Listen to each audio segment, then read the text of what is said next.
It's time for Frank Walks. Frank talks while Frank walks. It's time for Frank Walks. All right. Well, it's time to go for another walk. You know, when you got days like this, you're just glad to have a nice water, all natural water. This has some electrolytes and alkaline in it. It's Body Armor, so you know it's good. You know, that's why I choose Body Armor, because I choose better. And today's guest is Alan Hahn. You know, he knows the Knicks inside and out, and he knows a little hockey too. So let's talk to Alan Hahn as we go on a beautiful Frank Walks. All right, well, we all know the Oklahoma City Thunder. They've won the NBA championship. They're first. Yep. And it's kind of a different feel now. Who's won now? It feels like a different era starting. What do the Knicks have to do to make that next step? Obviously, they've made a coaching change in Mike Brown, who has got the championship pedigree. Whether or not the Thibodeau firing was a mistake or not, that would need to be seen. But what does Mike Brown bring to the Knicks that could get them to that next level? Experience. Like, if you're going to make a change like this with a team like this that got as close as they got last year, and there's a lot of people that thought they should have gone even farther than they did this past season. So if you have that expectation, you can't bring in somebody with no experience, right? What you got to do is bring in somebody that has been there, done that. Mike Brown's coached in the finals as a head coach. He's won championships as an assistant coach. He has turned franchises around like Sacramento. So he has the resume that I think is necessary. So you got to start with that. So it feels like the right guy at this time if you were going to make a change. I think we have to always put that on the end. If you were going to make a change, this is probably the guy you're going to bring in. Now, could they have gotten, did they also try to get Jason Kidd? Did they try to get some other experienced coaches? Yes. I think you always cast the wide net and you try to see. Like, I don't know how you feel about this, but now that your favorite team, the Mets, has an owner with big, deep pockets, you want the best of the best. Yes. So I've always said in New York, you should demand the best of the best because it's New York. Yeah. So that means that if I can take a coach from another team, because I got the means to do it, I can pay him more, I can make him want to leave that situation for this one, I'm going to try to do it. So I think they tried to do that with the idea that Mike Brown was always there, and they knew that they could get him. So they still end up with a good coach. I knew they had a holy grail who was probably never going to come to them. Yeah. I mean, the guy down in Miami. There's certain names that you don't even bother calling because you know it's just not going to happen, right? But I think that's why this process went the way it went. Now, what do the Knicks have to add this offseason? Like, they made a couple of moves already. Yep. What do you think about the Knicks offseason plan? Well, you got to think about what did they need? What did they need? They needed a bench. Their biggest weakness was the fact that their starters played the most minutes, scored the most points, and there were pockets of the game where it just didn't work, where you brought in bench players and you weren't getting some production. of them were just bad. Some of them were just bad. I mean, look, you get the best you can when you spend as much money as you do on your starting lineup. So they added two guys, one guy in Jordan Clarkson, who was a sixth man of the year. That means you're the best guy off the bench in the NBA. I like that addition. A guy that can create for himself, he can score, that's the kind of stuff. I like that addition. So you have that. And then Yabusele is like a tough, physical guy that can score. He can play inside out. He brings a little more grit, which I think this team lost a little bit from last year. He brings some of that to him as well. A little nasty, but he's also great energy. He can play 4, he can play 5, whatever you need him. Those are two nice additions. I still think they need more. I think they'll probably try to add another veteran piece at some point. I mean, we'll see. To me, the Knicks were hurt the most whenever they had to put Campaign on the floor. That always seemed like, he had good moments and then he had moments where he struggled. And I think his frustration was he had to be perfect right away or he was going to get a quick hook. There were a lot of guys off the bench that felt that way about Tom Thibodeau. That they felt like I have to come in and if I'm not good right away, he's going to pull me. And now all the starters have to play a lot more and the players were always worn down because Thibodeau just ran him into the ground. I don't know if they were worn down. They were very healthy this year. I don't know if it was worn down. I think it was more mentally there was this sense of every other team they're playing 9, 10 deep, and our guys, like our main guys, are out on the floor all the time. And there was, I think, by the end of the season, look, the players had a lot to do with it. The players said what they said in those meetings at the end of the season that led to the coaching change. So they spoke, management listened, and we'll see where this goes.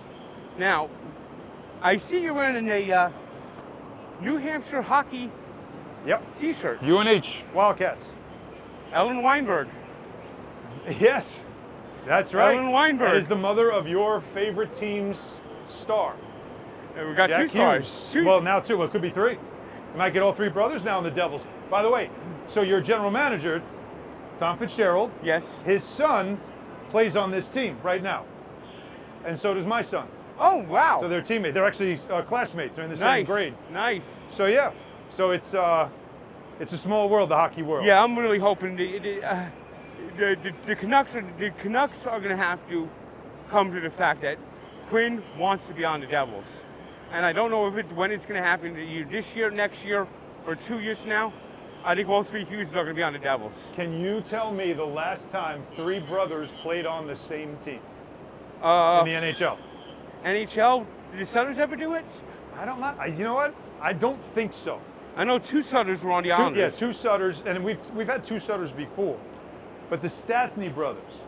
Oh, yes, Anton. Yes. Peter, and I forgot the other guy's name, the Quebec Nordiques. Marion Stastny. That was the third one on the Nordiques. Now, I could be mistaken, but... you had the Alous in the outfield for the Giants. You did? No, I'm thinking more of the Stahl brothers. Did they ever, three of them, play together? Carolina? No, they didn't. That never happened? I don't think all three of them ever connected on the same team. That was the other one I was thinking of. Maybe the Stahl brothers all played together, but I don't think we saw that. Because Marks, I think one of them just never got together, and one of them just didn't rise to the level. Right, okay. It was always Mark, Eric, and Paul Stahl, right? It was Jordan. Jordan Stahl, yeah.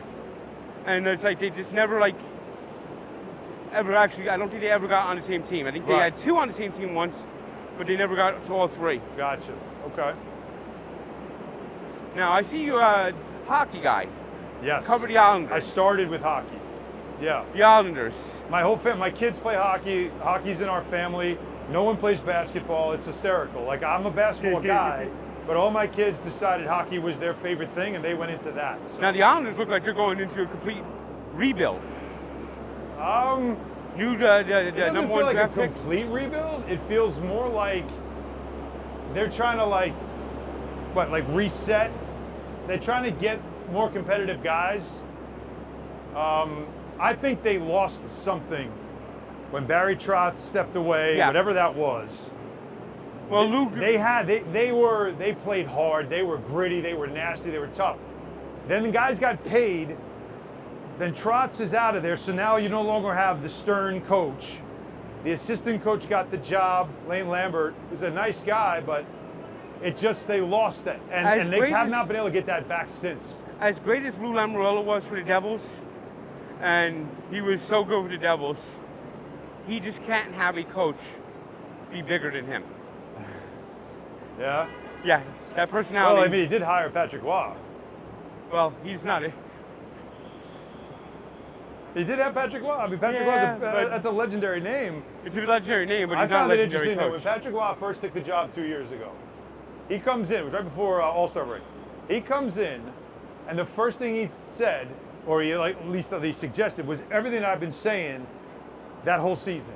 He's like, he had them running sprints in a morning skate or in practices, which tells you what? What does it tell you when the a other coach was too soft? That these guys aren't in shape, right?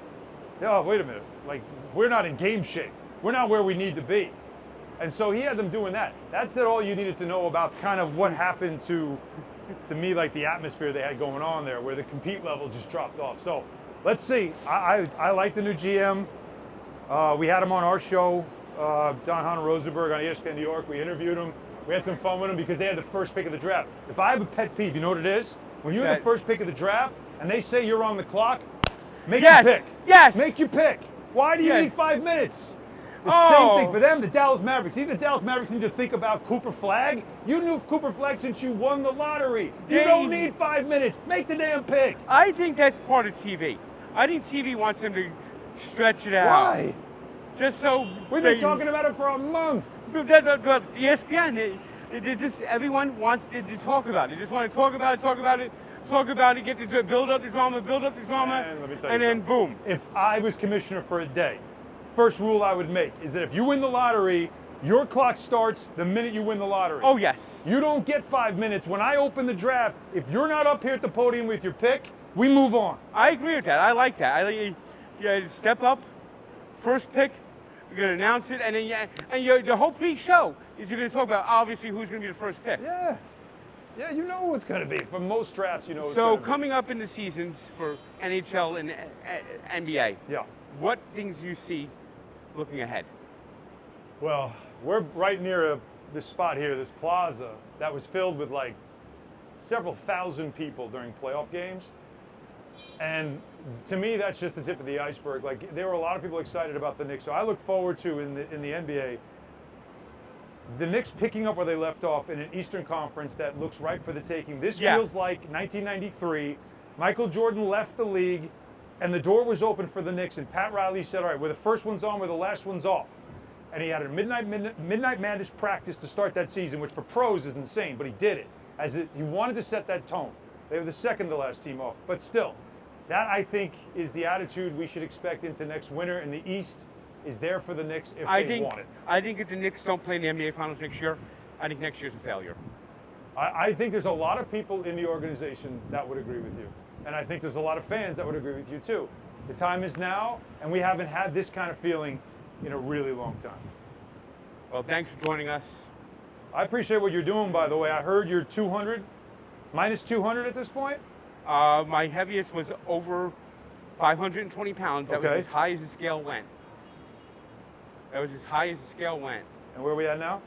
I am getting close to getting under 300. Wow. How do you feel? Feel better. I have more energy. That's what it matters. Yep. So you've inspired me, and I want you to know something so I was a sports writer before I was in broadcasting. So sports writers, we don't have to worry about what we look like. We show up to games, it doesn't matter. You don't have to wear suits and ties and all that stuff, right? And after every game, especially on the road, what do? You go back to the hotel bar, have some apps, have some beers. Next thing you know, it's like 2, 3 o'clock in the morning. Yep. And I'm watching the late games. I'm watching the late Sports Center, catch the flight in the morning, rinse, repeat. So there was a season and I played college basketball. Not very well, and I got hurt a lot. But I played, and my playing weight was like 210, 215.